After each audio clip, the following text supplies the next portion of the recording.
देखिए अगर आप चाहे फ्लाई ऐश हो या बल्कर अनलोडिंग हो, सीमेंट फीडिंग हो, जो भी आपको सपोज होज आप अगर आप कोटेशन देने जा रहे हो तो कोटेशन देने के टाइम में आपको एक तो रहता है विदाउट फ्लेंज रहता है, एक जो होता है कि विथ फ्लेंज होता है।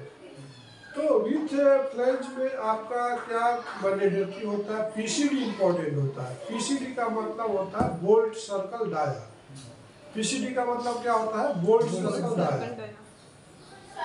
बोल्ट सर्कल डाया का मतलब होता है कि हमें देखिए हर दिन practice make a man perfect. अगर हम डेली कोई भी चीज़ का प्रैक्टिस करते हैं तो एक दिन हम परफेक्ट बन जाते हैं।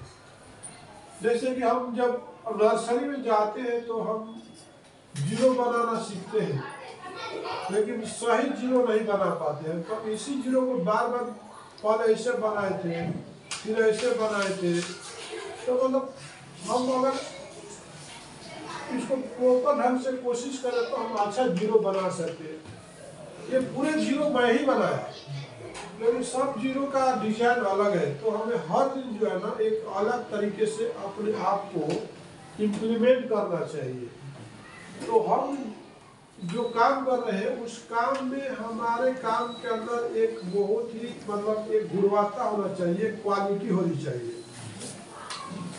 और क्वालिटी ही आपको कस्टमर तक टिकने का मौका देता है। अगर क्वालिटी आपके अंदर है तभी आपके साथ कस्टमर है।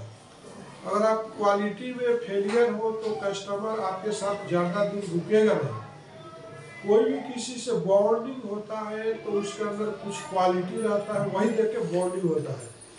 आपके अंदर कुछ क्वालिटी ही नहीं है, आप कुछ एक्सप्लेन करने में सक्षम नहीं है और होज तो देते हो लेकिन रॉन्ग होज देते हो, तो उसमें कस्टमर को ऑर्डर तो देगा। लेकिन आपको क्या होना चाहिए, जब भी आप कभी भी आप किसी भी कस्टमर को ऑर्डर लेते हो तो वहाँ पे आपको पीसीडी बहुत ही मतलब कंफर्म कर लेना चाहिए कि सर आपका पीसीडी बताइए, फ्लेंज का डिटेल बताइए।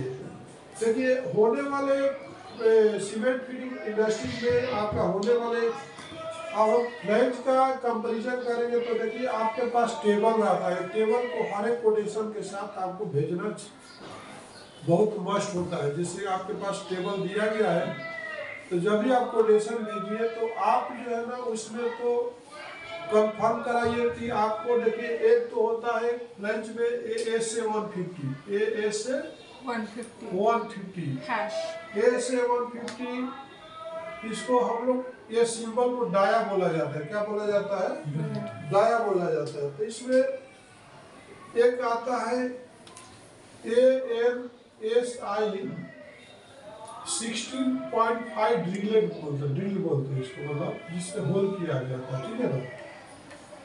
अब देखिए कि एक तो ये हो गया। दूसरा क्या है कि दूसरा जो है टेबल डी के हिसाब से रहता है। क्या रहता है, टेबल डी। और तीसरा क्या होता है कि टेबल ई होता है। अब देखिए सीमेंट इंडस्ट्री हो या फ्लाई ऐश हो या बल्कर अनलोडिंग रबर हो या एयर रबर हो, तो सभी का मॉडल एक रहता है। देखिए कार 7 सीटर या 4 व्हीलर, आप 4 सीटर या 7 सीटर में आप देखा होगा तो 7 सीटर टोयोटा भी बनाता है, 7 सीटर मारुति भी बनाता है, 7 सीटर हुंडई बनाता है, 7 सीटर आपका महिंद्रा बनाता है। तो जितना भी कंपनियां हैं तो सबका कुछ ना कुछ तो डिफरेंस रहेगा ना। मतलब आप तो समझ में आ गया मैं क्या बोलना चाह रहा हूँ। जितने भी 4 व्हीलर है सपोज, तो मारुति का 4 व्हीलर है, महिंद्रा का 4 व्हीलर, हुंडई का 4 व्हीलर है, या मान लीजिए जितने भी फोर्ड का गाड़ी है, तो सबका कुछ ना कुछ तो चेंज रहेगा। उसी तरह से आप इंडिया में जितने भी सीमेंट इंडस्ट्री है या बल्कर इंडस्ट्री है, आरएमसी प्लांट है, तो सबका ना कुछ उनका जो बल्कर में कुछ चेंज रहेगा और उनका पीसीडी कुछ चेंज रहेगा। तो जरूर है कि आपको हर जगह पर ए से 150 ही आपका यूज होने वाला है। तो किसी का टेबल डी लगेगा, किसी का टेबल ई के हिसाब से रहेगा। हर आदमी आप जैसे कि आप मान लीजिए सपोज आप इतने लोग बैठे हो तो सबका फेस एक जैसा नहीं है, सबका चेहरा एक जैसा नहीं है, सबका एटीट्यूड एक जैसा नहीं, सबका कलर एक जैसा नहीं है। तो उसी तरह से जितनी भी बलकर गाड़ियां बनती हैं तो सबका कोई जरूरी नहीं कि सबका पीसीटी एक ही हो, सब अपने आप को कुछ अलग करना चाहता है, इसलिए अलग करने में भी वो तीन तरह से अलग करता है। तो तीनों को मैच करके ही आपको, आप मैन्युफैक्चरर हो या आप एक तीनों को लेके चलना है, ठीक है ना।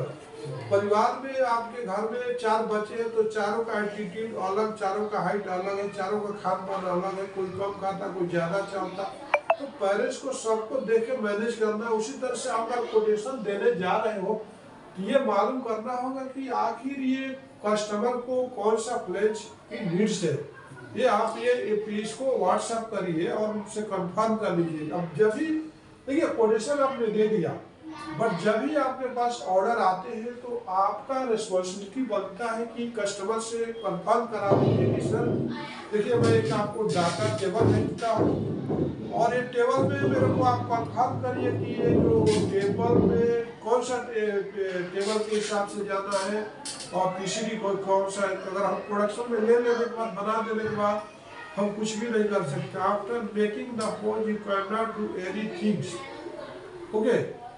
तो kindly confirm the PCD of the hose और पीसीडी ऑफ द फ्लैज। तो ये आप यहाँ पर बहुत सेफ हो जाते हो, तब वो कंफर्म कर देता है। तो आप ब्लाइंडली आप क्या है ऑर्डर ले लेते हो, ब्लाइंडली वो भी ऑर्डर दे देता है, बोथ साइड फ्लैज। तो वहाँ पे आप कोई सा भी अपने मर्जी से बना देते हो, कल के वहाँ पर जाके उसका पीसीडी मैच नहीं होता है तो वहाँ पर वो जो रिजेक्ट हो जाता है, कस्टमर इरिटेट हो जाता है। देखिए nobody except the all mistake, कोई भी आदमी अपना खुद की गलती को स्वीकार नहीं करता, यही हमारी परंपरा रही है। एवरीबॉडी इज क्लेवर, हर आदमी बहुत होशियार है, कोई भी आदमी अपने आप को बेवकूफ नहीं बनाना चाहता है। तो एक कस्टमर भी अपने आप को क्लीन चार्ट की तरफ बोलेगा मेरा गलती नहीं आपका गलती है, मेरा रिक्वायरमेंट आप पूछा क्यों नहीं, राइट। तो ये आपको कंफर्म कर लेना कि देखिए अब सवाल ये है कि हम लोग अब इसी टेबल पर बात करेंगे कि आखिर फर्क क्या है। मान लीजिए कि आप एक कस्टमर को 3 इंच का होज, देखिए आप यहाँ पर हम लोग लिखेंगे, अब यहाँ पर हम साइज लिखते हैं, ठीक है ना। अब मान लीजिए कि यहाँ पर ए से 150 है, ठीक है। यहाँ पर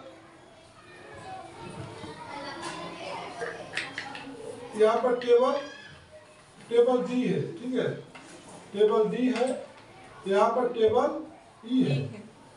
अब अगर 3 इंच का आप होज लेते हो तो इसमें देखिए इसका जो ए से 150 के हिसाब से अगर मान लीजिए रहेगा 3 इंच का ओडी लिखते हो, ठीक है। दूसरा क्या रहता है इसमें पीसीडी रहता है, तीसरा क्या रहता है आपका नंबर ऑफ होल्स रहता है, ठीक है, ठीक है ना, नंबर ऑफ होल्स रहता है। और इसके बाद आपका होल्स डायर रहता है। थिकनेस कोई मैंडेटरी नहीं होता है, थिकनेस में आपका प्लस माइनस अपने हिसाब से रख सकते हो, क्योंकि सबको हैंडलिंग के लिए थोड़ा सा इजी चाहिए, है ना। तो हैंडलिंग के लिए इजी चाहिए, तो आप मान लीजिए 2 मिनट बैठ जाइए। तो देखिए सपोज मान लीजिए आपका होज आप बना रहे 3 इंच का, ऊपर मान लीजिए होज का आप कितना रहेगा, अगर आप ए से 150 के हिसाब से जाओगे तो क्या रहेगा 191 रहेगा, क्या रहेगा 191 रहेगा। वहीं पर अगर टेबल डी के हिसाब से जाते हो तो वहाँ पर कितना हो जाता है 184 हो जाता है, ठीक है ना। और फिर आपका ये भी 184 mm हो जाता है, ठीक है। अब आपको पता चल गया होगा कि देखिए कितना फर्क है, हाँ कितना फर्क है, इसमें फर्क दिख रहा। तो उसी तरह से अगर पीसीडी में भी अगर हम जाते हैं तो आप पीसीडी देखेंगे, पीसीडी में क्या फर्क है। जहाँ पे आप यहाँ पर हम देखते हैं कि 152 है, 146 यहीं पर 146 है, ये 146 है। तो आप लोगों को कुछ डिफरेंस पता चल गया होगा। उसी तरह से नंबर ऑफ होल बोले तो 4 है और नंबर ऑफ होल 4 है। ठीक है ना, होल बराबर है। उसी तरह से आपका जब आगे आप जाते हो तो इसका तो आपका होल्स डायल में फर्क हो गया, 19 है, अब यहाँ पर 16 है और 16 है। तो बाई मिस्टेक अगर होल्स आप कोड करते हो, तब अगर ये आप कंफर्म नहीं करते हो कस्टमर से, तो आप होल्स देने के बाद एक तो देखिए आपको कितना इरिटेशन होगा, कस्टमर परेशान होगा, तो आपको कितना 2 सेकंड का काम रहता है। आप कंफर्म कर लीजिए कि सर आपका फ्रेंच का डायमेंशन क्या रहेगा। ये वीडियो जो है कस्टमर के लिए और मार्केटिंग टीम के लिए काफ़ी मतलब उनके लाइफ के लिए एक बहुत ही मतलब एक क्या बोलते हैं सक्सेस ऑफ द किंग का काम करेगा कि हमें कभी भी किसी को भी ब्लाइंडली काम नहीं करना है, कंफर्म करिए। जैसे टेलर के पास जाते हो तो सब कुछ आपका मेजरमेंट लेता है, ये नहीं कि आपको खाली हाइट देके तो नहीं आपका कपड़ा सिल देता है। उसी तरह से देखो मेजरमेंट डायमेंशन जो होता है हमारे होल्स के लिए बहुत इंपॉर्टेंट होता है। उसमें अगर इन फिटिंग बोलता है तो कस्टमर आपको ये पीसीडी और ओडी बहुत ही इंपॉर्टेंट होता है। तो इसी के साथ मैं इस वीडियो को विराम दूंगा।